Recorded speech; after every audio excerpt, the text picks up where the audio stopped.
శ్రీ మహాగణాధిపతయే నమః శ్రీ మహాసరస్వతియే నమః శ్రీ గురుభ్యో నమః శ్రీ పరాభవనామ సంవత్సర ఉగాది శుభాకాంక్షలు తెలియజేస్తూ ఈ సంవత్సరము మీమీ రహస్యులలో జన్మించినటువంటి వారికి అంటే ద్వాదశ రాశులలో జన్మించినటువంటి వారికి ఎలాంటి ఫలితాలు ఉండబోతున్నాయి అనేటువంటి విషయాన్ని మనం తెలుసుకుందాం.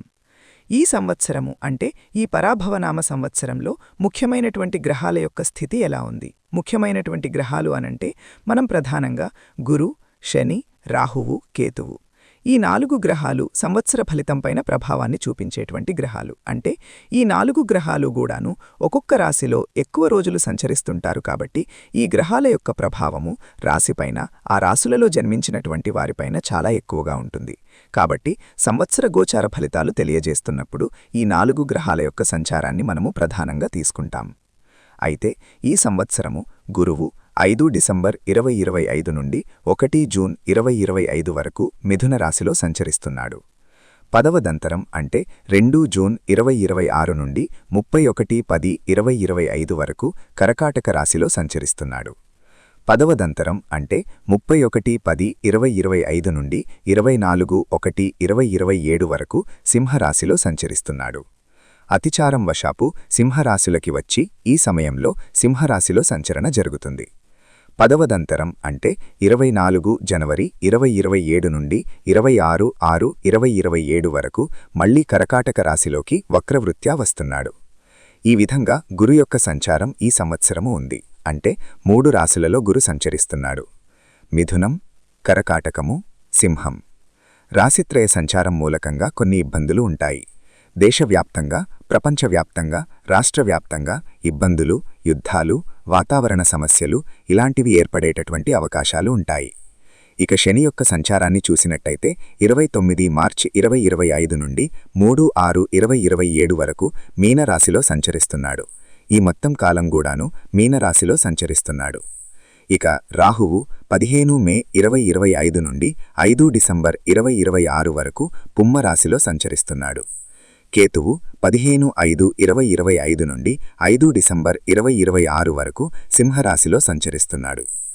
10వ దంతరం రాహువు మళ్లీ 5 డిసెంబర్ 2026 నుండి 23 జూన్ 2028 వరకు మకర రాశిలో సంచరిస్తున్నాడు.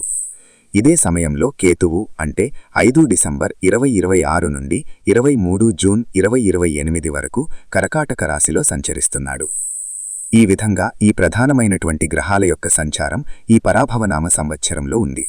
ఈ సంచారాన్ని దృష్టిలో పెట్టుకొని ఏ స్థానాలలో సంచరిస్తున్నారు, ఆ గ్రహాల యొక్క కారకత్వాలు, వాళ్లు సంచరిస్తున్నటువంటి స్థానం యొక్క ప్రభావము ఆ జాతకునిపైన ఎలా ఉంటుంది అనేటువంటి విషయాన్ని మనం తెలుసుకుందాం. జాతకునిపై ఎలా ఉంటుంది అనేటువంటి విషయాన్ని మనం తెలుసుకుందాం.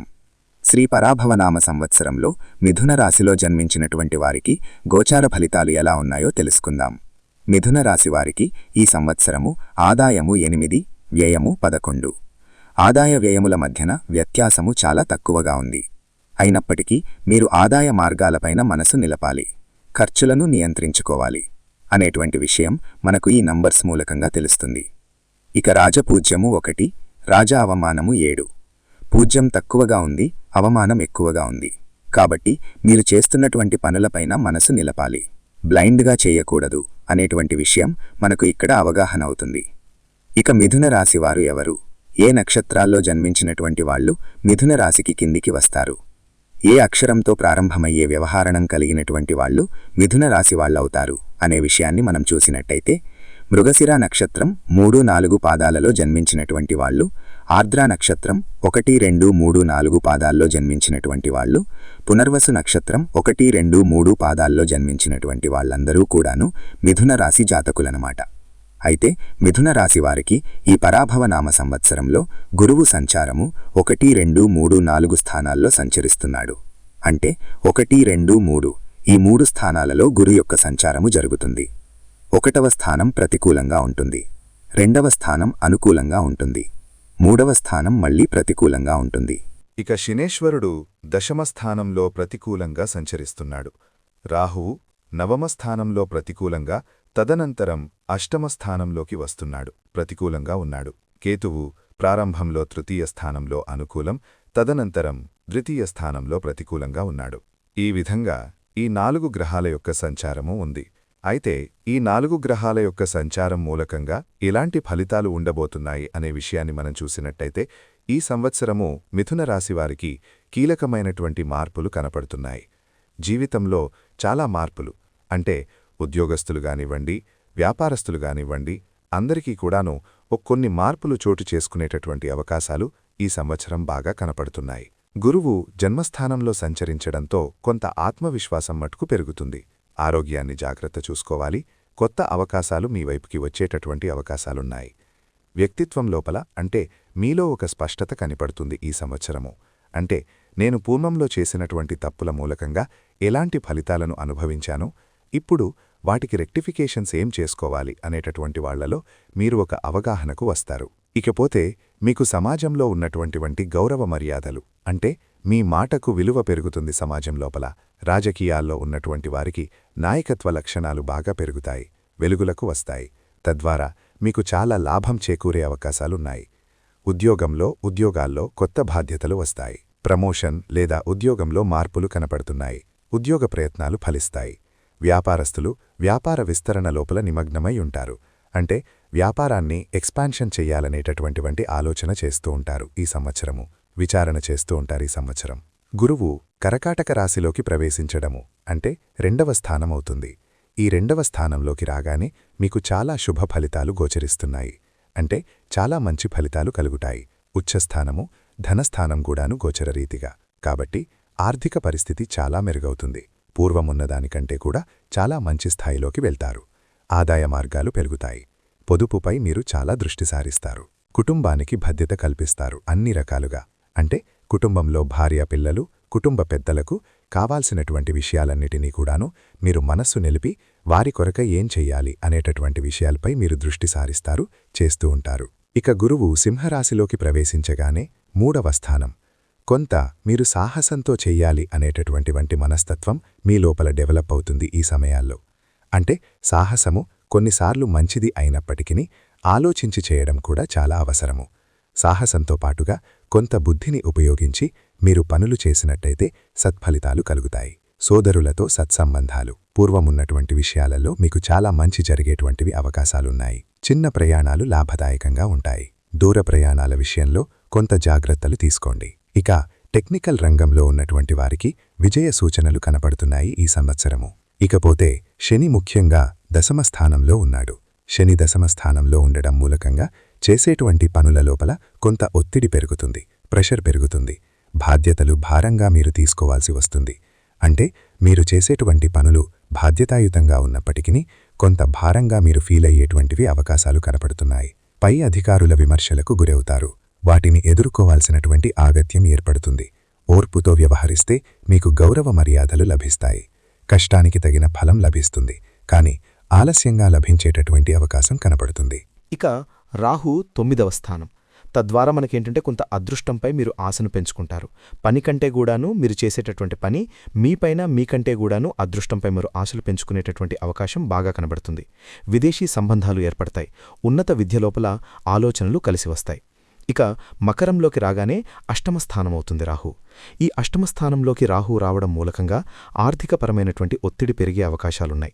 అప్పులు పెరగపోవడము, లోన్లు తీసుకోవడము, తీసుకున్నటువంటివి కూడాను మనకు సద్వినియోగం కాకపోవడం మూలకంగా కొంత మనస్తాపానికి గురయ్యేటటువంటివి అవకాశాలున్నాయి. సడన్గా కొన్ని ఇబ్బందులు ఎదుర్కోవాల్సినటువంటి సమయము ఈ 8వ రాహువు మూలకంగా కలుగుతుంది. పెట్టుబడులలో జాగ్రత్త వహించాలి. కేతువు సింహంలో సంచరిస్తున్న సమయంలో మీకు మంచి ఫలితాలుంటాయి. అంటే సోదరులతో కొంత దూరంగా ఉన్నప్పటికీ మంచి సంబంధాలే ఉంటాయి. ఈ అన్యోన్యతగానే ఉంటారు. ఇక మాటల లోపల కొంత ఇబ్బందులు కనబడుతున్నాయి. అంటే మాటల మూలకంగా అపోహ అపార్థాలు చోటు చేసుకునేటటువంటివి అవకాశాలు కనబడుతున్నాయి. కనుక అనవసరమైనటువంటివి వాదనలలోనూ నివారించండి. ఇక కేతువు కర్కాటకంలోకి రాగానే 2వ స్థానమవుతుంది. గోచార రీతిగా ప్రతికూలం.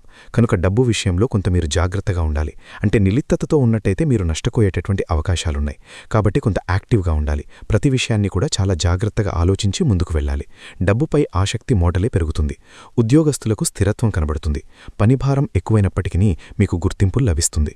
వ్యాపారస్తులకు ఓవరాల్గా చూసినట్టయితే ఈ సంవత్సరము మిశ్రమ ఫలితాలు కనబడుతున్నాయి. భాగస్వాములలో చేస్తున్నటువంటి వ్యాపార వ్యాపారస్తులకు మనీపైన నమ్మకం పెరుగుతుంది. ఆర్థికంగా ఆదాయం వ్యయము మీకు కొంత ఈ గృహస్థితి మూలకంగా మిశ్రమంగా ఉంది. దాంపత్య జీవితము సుఖమయంగా ఉంటుంది. భావోద్వేగాలకు మీరు కొన్నిసార్లు ఇబ్బంది పడతారు. అయితే వాటిని నియంత్రించుకోవడం చాలా అవసరము. జీవిత భాగస్వామి భార్య యొక్క సహాయ సహకారం బాగా లభిస్తుంది. కుటుంబంలో బాధ్యతలు పెరుగుతాయి. ఆరోగ్యపరంగా కొంత మీరు జాగ్రత్తలు తీసుకోవాలి. ఇకపోతే మానసికంగా కొంత స్థిరంగా ఉండడానికి చేసేటువంటి ప్రయత్నాలలో ధ్యానము, యోగా, జపము ఇలాంటివన్నీ కూడా మీరు చేయడము చాలా తప్పనిసరి. విద్యార్థులకు ఓవరాల్గా మంచి సంవత్సరం. ఈ సంవత్సరంలో మీరు రాణిస్తారు. పై చదువులకు వెళ్లేటువంటి అవకాశం బాగా కనబడుతుంది. పరీక్షల్లో విజయాన్ని సాధిస్తారు. పోటీ పరీక్షలకు అనుకూలమైనటువంటి వాతావరణము ఉంటుంది. సంతానం విషయంలో శుభవార్త. ఎప్పటినుంచో ఎదురుచూస్తున్నటువంటి వారికి సంతానం కలిగేటువంటి అవకాశం కనబడుతుంది. ఈ సంవత్సరము ఉద్యోగ ప్రయత్నం కొరకే చేస్తున్నటువంటి వాళ్లకు ఉద్యోగం లభిస్తుంది. ఇక సామాజికంగా మీరు పేరు ప్రఖ్యాతులను పొందుతారు. ఒక వక్తగా మీకు గుర్తింపులు లభిస్తాయి. సాహిత్యము, సంగీతము, మీడియా రంగాల్లో ఉన్నటువంటి వాళ్లకు విజయం చేకూరే అవకాశాలు బాగా కనబడుతున్నాయి. రాజకీయంగా ఎదుగుదల కనబడుతుంది. ఈ సంవత్సరము న్యాయ వ్యవహారాల్లో కొంత ఆలస్యం ఉన్నప్పటికీ కలిసి వస్తుంది. అనుకూల ఫలితాలు ఎక్కువగా కనబడుతున్నాయి. శత్రువులపై విజయం సాధిస్తారు. మిత్రుల యొక్క సహాయ సహకారాలు బాగా లభిస్తాయి. సంవత్సరం ఆరంభం ఉత్సాహంగా ఉంటుంది. మధ్యలో కొంత ఒత్తిడి పెరుగుతుంది. చివరి లోపల మళ్లీ స్థిరంగా అన్ని రకాలుగా రావాల్సినటువంటి లాభాలను మీరు అనుభవిస్తారు. కుటుంబ పెద్దలతో సత్సంబంధాలు, సమాజంలో ఉన్నటువంటి పెద్దలతో కూడా మీకు సంబంధాలు మెరుగుపడతాయి. ఆధ్యాత్మికత వైపుకు మీరు మనస్సు నలుగుతారు. దాన ధర్మాలపై ఆసక్తి పెరుగుతుంది. కోపాన్ని నియంత్రించుకున్నట్టయితే చాలా మంచి ఫలితాలు కనబడుతున్నాయి. తొందరపాటు నిర్ణయాలు లేకుండా కూలంకషంగా ఆలోచించి నిర్ణయాలు తీసుకున్నట్టయితే చాలా మంచి ఫలితాలు ఈ సంవత్సరం మీకు కనబడుతున్నాయి.